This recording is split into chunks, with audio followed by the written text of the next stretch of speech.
I wanted to share with you a couple of scripts that I use during the creation of courses like this one. Shell scripts don't have to be long and complex. They can be made up of something that is just hard to remember or hard to type at the command line, something that would be lengthy at the command line, or just something that you happen to do often. Every time I record one of these videos, I have to do some audio processing, so I wrote a shell script to take care of that for me. When I record a video, it gets saved in MP4 format. Due to the mic I'm using, the audio is just saved on one channel. I use this script to extract the audio and then convert it to a mono file so that the sound will come out of both speakers. See, I start the script with a shebang, a brief description of what it does, and then I start defining my variables. The input file is $1, which is what we pass in on the command line. I use the dir name command to extract the directory portion of the input file, and this way I can use that directory later on in the script. The base name command does the opposite of the dir name command, which is it returns the name of just the file without a path. The -s option in this case just removes the .mp4 suffix. I create a temp file with a suffix of .wave that I'm going to use to extract the audio with. And then the out file will consist of the directory name followed by the base name of the file that was passed in, but now it's going to have the .wave extension instead of the .mp4 extension.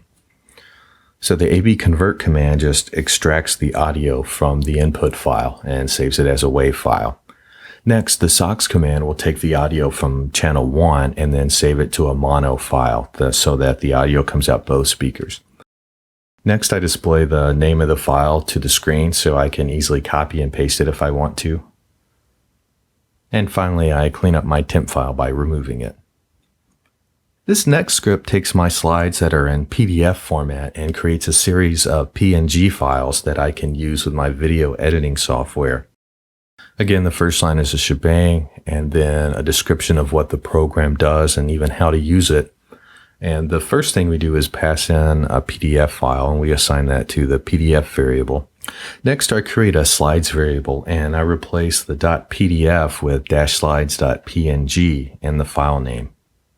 From there, I substitute hyphens for spaces, and then I convert everything to lowercase. Sometimes my PDF files are saved in camel case or uppercase or whatever, and I just want these images to be all in lowercase. If a path was provided, I just use the base name command to strip that path off because I want to save these images in the directory that I launched the script in. Finally, I use the convert command to do the actual conversion from the PDF file to a series of PNG images. I wanted to mention that the first 3 slides commands there are some bashisms that you can use to do some substitution like I did, or changing the case and that sort of thing. So if you're not using the bash shell, I could have used something like the sed tool to do these replacements with, or tr to translate from uppercase to lowercase, for example. I find myself writing shell scripts all the time, especially if I'm going to be doing something more than just a couple of times, or if I have to remember the options for a command that I don't use often. For example, I don't use av-convert during my normal daily activities, so it's hard for me to remember those options since I use them rarely. Hopefully you've enjoyed this video, and it'll give you some ideas of how you can automate the work that you do.